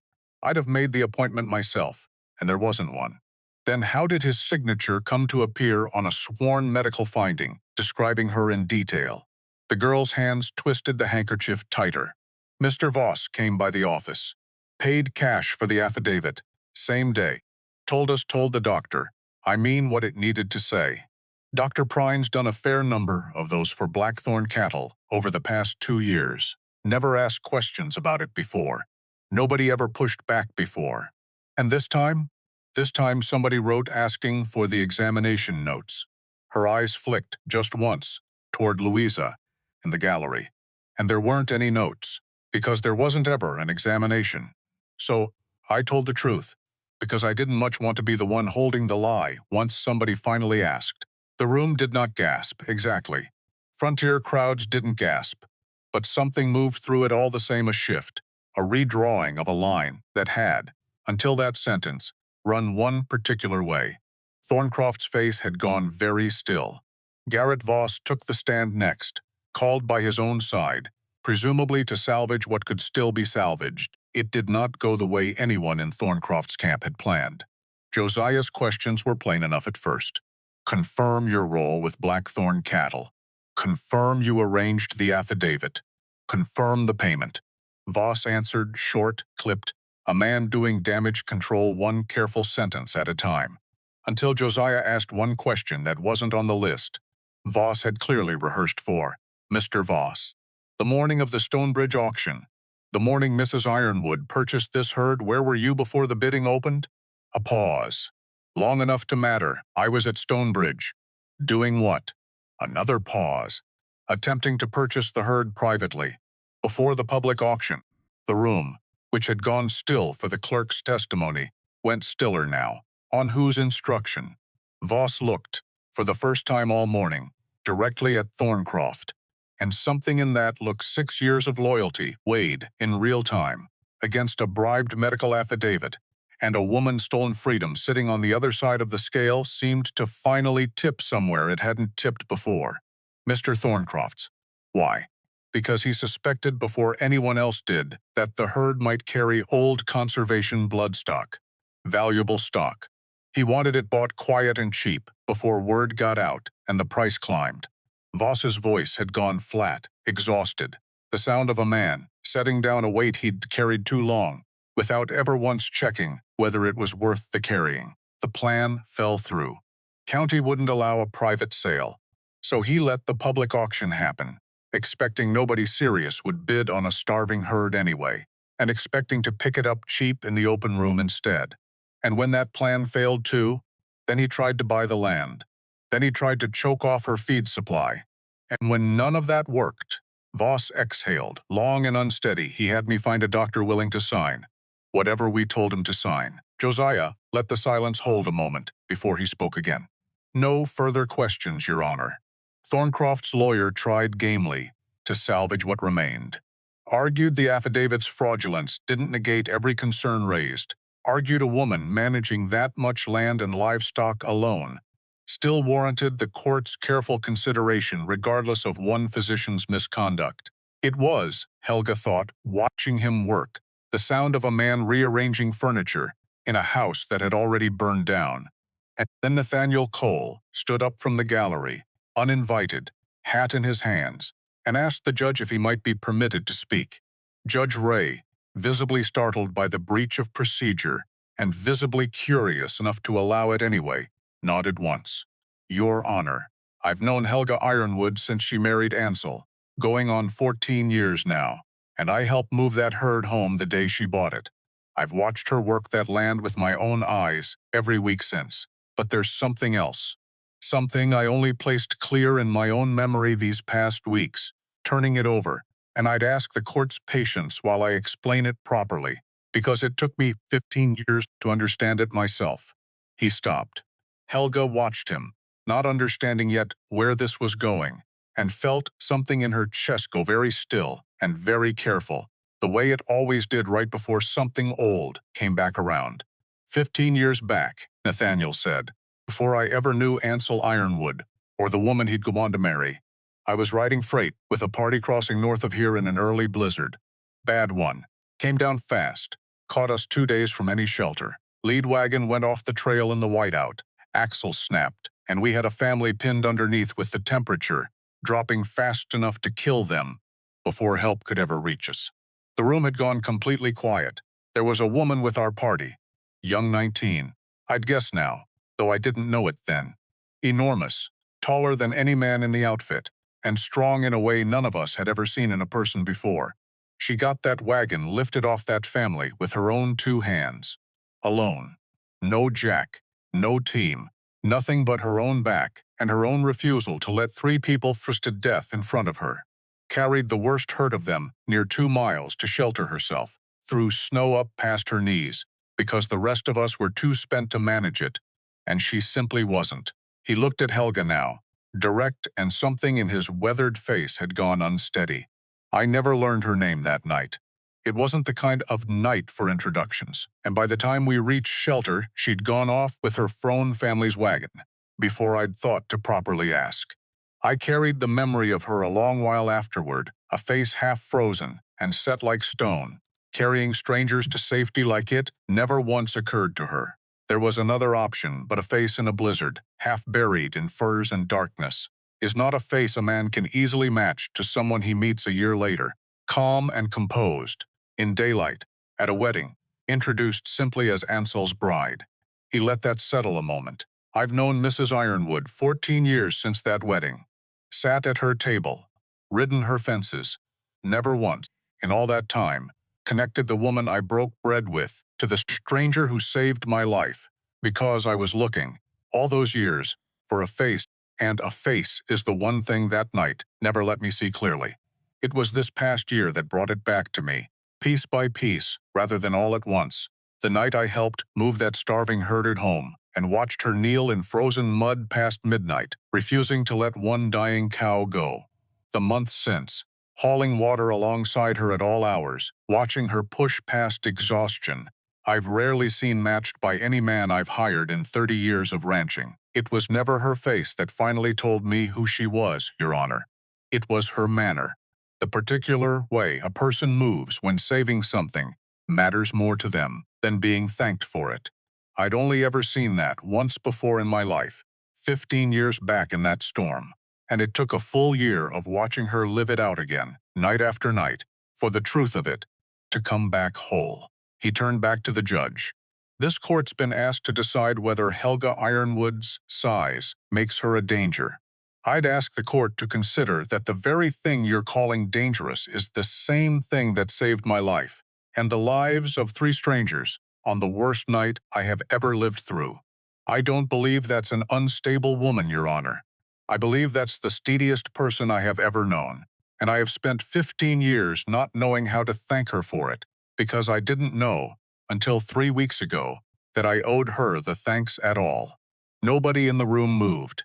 Helga sat very still, her hands gripping the edge of the table hard enough to whiten, because she remembered that night too, remembered it the way you remember pain, in flashes, a wagon's terrible weight, a woman's scream cut short by cold, snow that seemed to have no bottom to it and had never once, in 14 years of quiet, easy friendship, connected the freight rider she'd half carried to shelter as a frightened 19-year-old with the steady old man who'd become, without either of them planning it, the closest thing to a friend she had left in the world.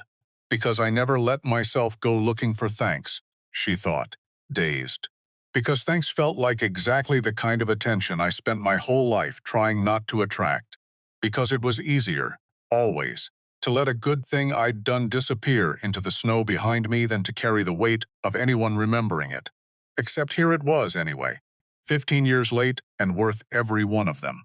She did not cry in that courtroom. She came, by her own private accounting afterward, closer than she had in 3 years.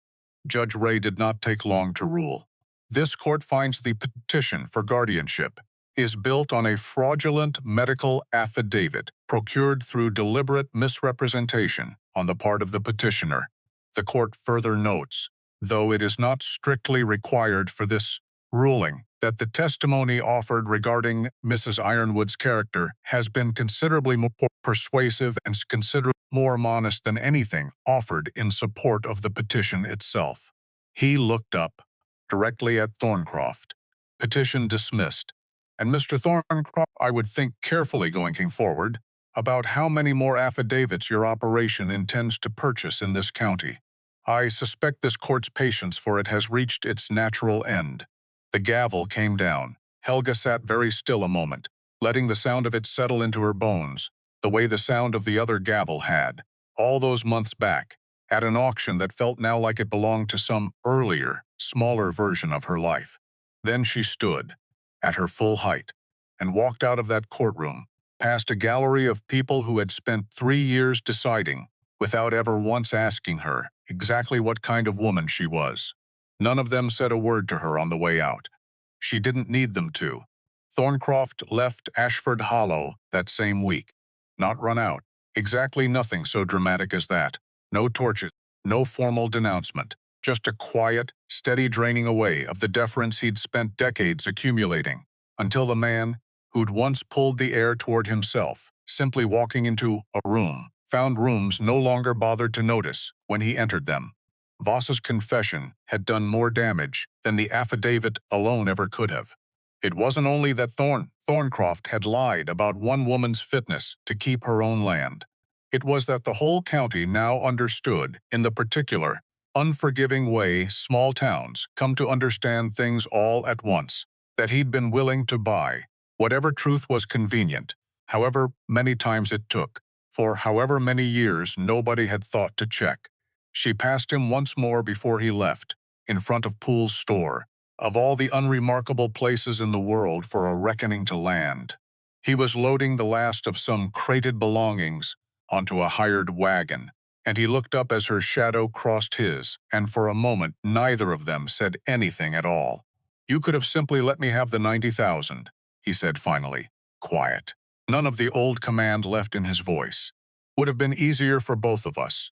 Easier isn't the same as right, Mr. Thorncroft. I'd have thought a man with your money would have learned the difference by now." He had no answer for that. She watched something in his face concede a point he would never say out loud, and she left him there among his crates, and did not look back to see whether he watched her go. He sold off 2 of his smaller operations within the month. Word reached Ashford Hollow, secondhand and unconfirmed, that his premium breeding program had been struggling on its own long before any of this poor pregnancy rates, heat losses, money, bleeding out faster than his pride would let him admit publicly. Whatever the truth of it, Helga found she did not much care to chase the rumor down. She had spent enough of the year fighting him. She did not intend to spend any of what came after, still thinking about him more than she had to.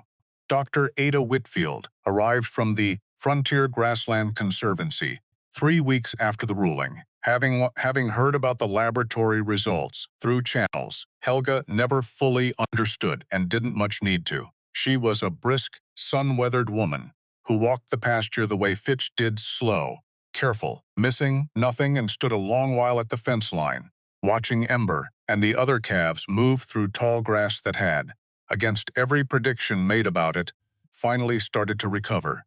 "I've seen a great many herds in my work, Mrs. Ironwood," she said finally. "I have never seen recovery like this, not from starting numbers this poor. They did the work. I just didn't get in their way." Whitfield looked at her sideways, something like a smile pulling at one corner of her mouth. "That's a rarer skill than you'd think. Most people who come into money like this, and make no mistake, this herd is money, whatever else it is to you, can't resist the urge to manage it into the ground. Push for more calves, more grazing, more return, faster than the land can forgive." She nodded out at the pasture. "You held back instead. I'd like to understand why, if you're willing to tell me." Helga considered the question a long moment. "Because I know what it feels like to be pushed past what a body can carry, Dr. Whitfield. I wasn't about to do that to something that trusted me not to." Whitfield didn't say anything to that for a while, just looked out at the herd, and then briefly at the woman beside her, with an expression Helga had learned, over the past year, to recognize as something rarer than pity, and considerably more valuable. Respect, plainly offered, with nothing attached to it. The Conservancy's formal offer came within the week. Funding to rebuild the well properly. A place in an official breeding registry for the Silver Crown. Line its real, confirmed name now, verified and beyond any court's or any rancher's ability to dispute. And first standing on any future conservation partnerships the herd might support, going forward for as long as Helga chose to keep them. She signed it at her own kitchen table, the same table where she'd once made a list of every favor Ansel had ever been owed, and felt something settle in her chest that had been unsettled for the better part of a year. Not triumph, exactly.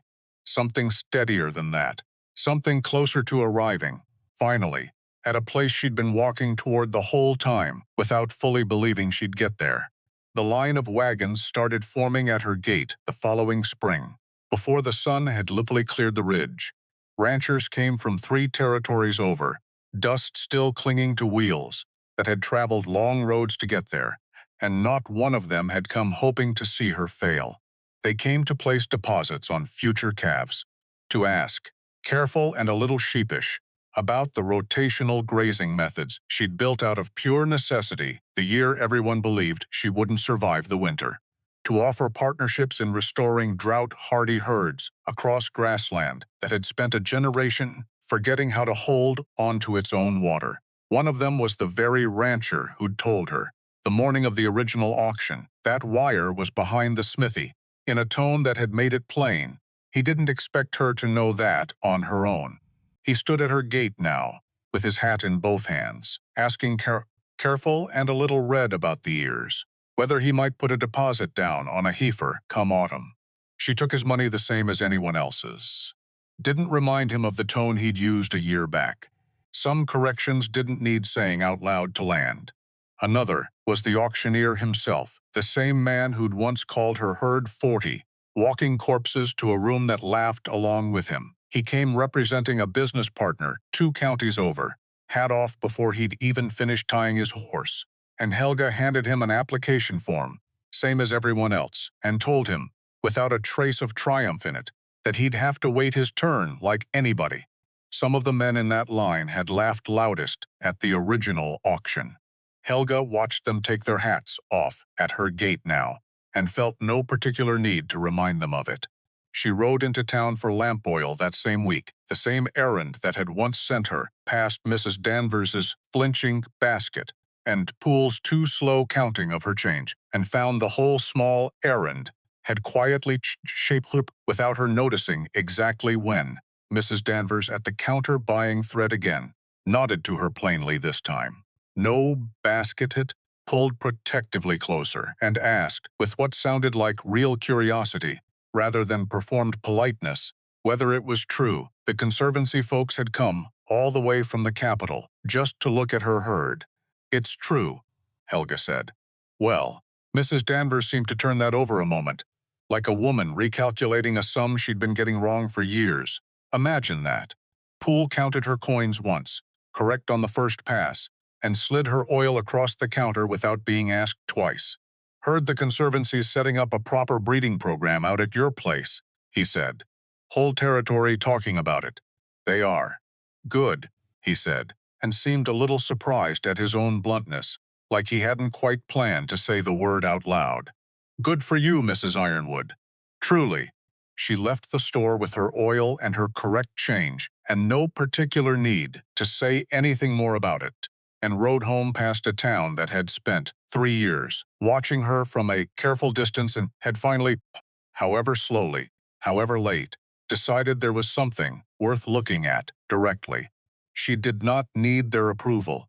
She had built enough of her own, over the hardest year of her life, to no longer require it from anyone else. But she noticed it landing anyway, quiet and unlooked for, the way sunlight lands on a person who has spent a long while standing in the cold, without expecting to feel warm again. She set her own terms. No calf sold before it was old enough to leave its mother safely. Every buyer required to prove proper land and proper facilities before a single animal changed hands.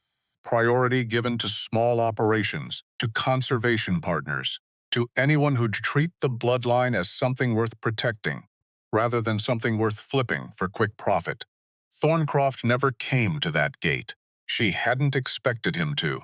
The income from those first deposits let her clear her remaining debts, finish the well properly, and secure the deed to her own land outright, free and clear, for the first time since Ansel died. There was no single overnight fortune in it. No fairy tale turn that made her rich in one dazzling afternoon. Her victory looked steadier than that, which suited her.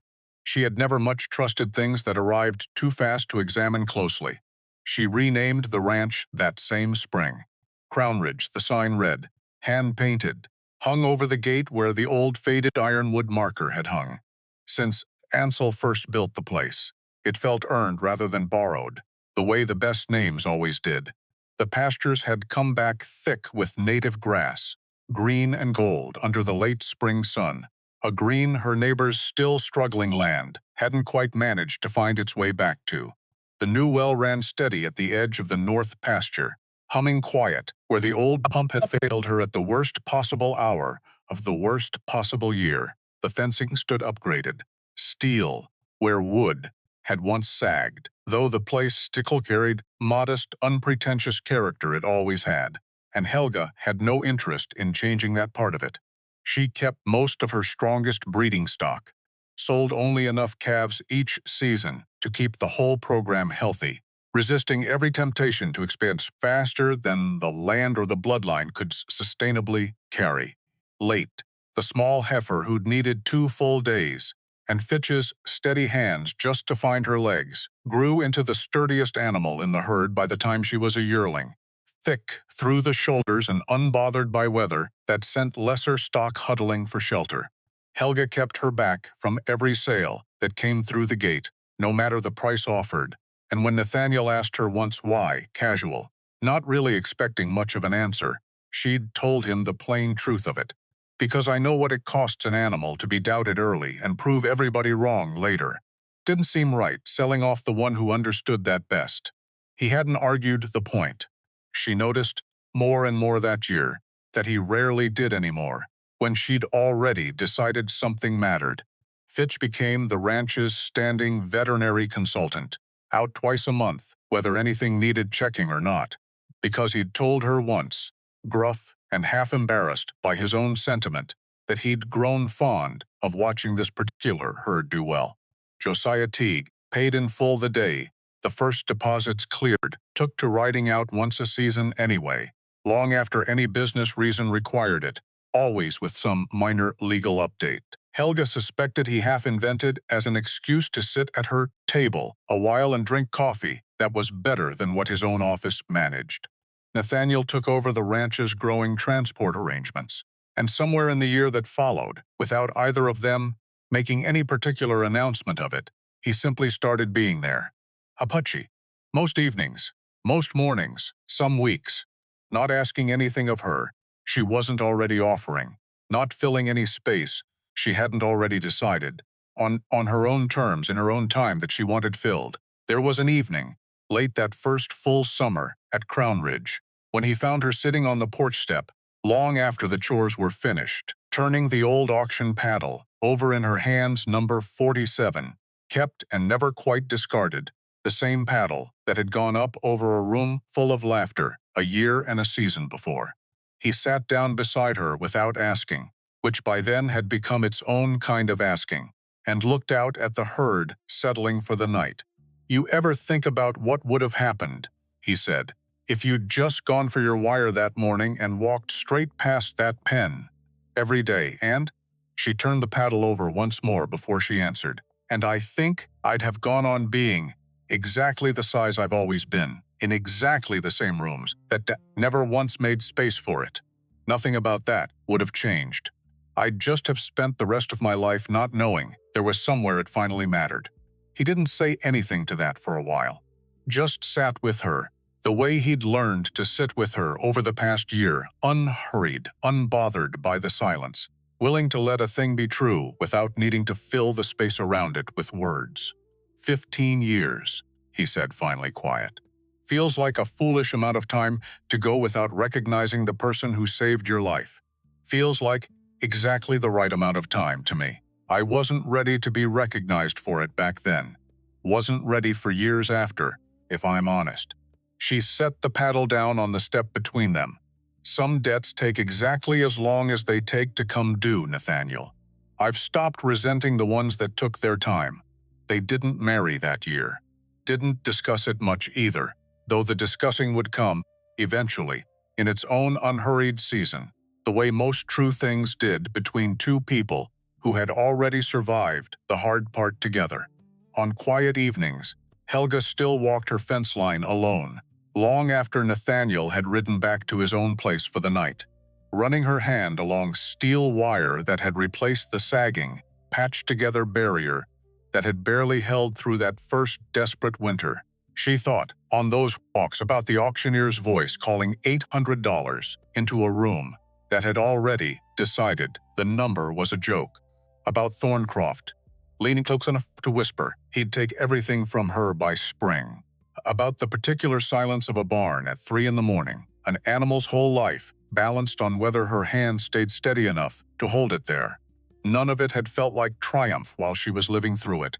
It had felt like one decision after another. Made in the dark, made afraid, made anyway. She understood now, walking that fence line with the herd's low, settled sounds carrying across the pasture behind her, that she had never really saved the Silver Crown herd entirely on her own strength alone, big as that strength had always been. Through the hardest months of that whole ordeal, the simple act of rising every morning to care for something that needed her had quietly saved her right back, had pulled her out of a grief that might otherwise have hollowed her down to nothing, had shown her slow and undeniable that the very thing the world had spent her whole life treating as too much her size, her strength, the sheer unmistakable amount of space she took up in any room she entered had never once been the problem. It had simply been waiting, all those years, for something worth using it on. Out on the ridge at dusk, the herd climbed steady toward the tree line, unhurried, unbothered by the fading light. Solace led them, the same cow who couldn't stand on her own that first brutal night, now moving with the calm, unshakable certainty of an animal that had never once doubted, since the morning her legs finally held, that she would see every spring still coming to meet her. 40 animals that had once been given up on by an entire county, grown now by the careful count Helga kept in the same battered notebook where she'd once tracked every desperate purchase down to the dollar, to something closer to 100. She stood at the fence and watched them go, tall against a sky, finally free of any storm worth worrying over, and let herself, for the first time in longer than she could easily remember, simply stand still and take up exactly as much space as she was. No smaller, no apology in it. Just Helga Ironwood, 6'8" in her boots, standing on land that was finally unquestionably her own, watching a herd nobody else had wanted climb toward open grass, together, the way the both of them had always been built to survive.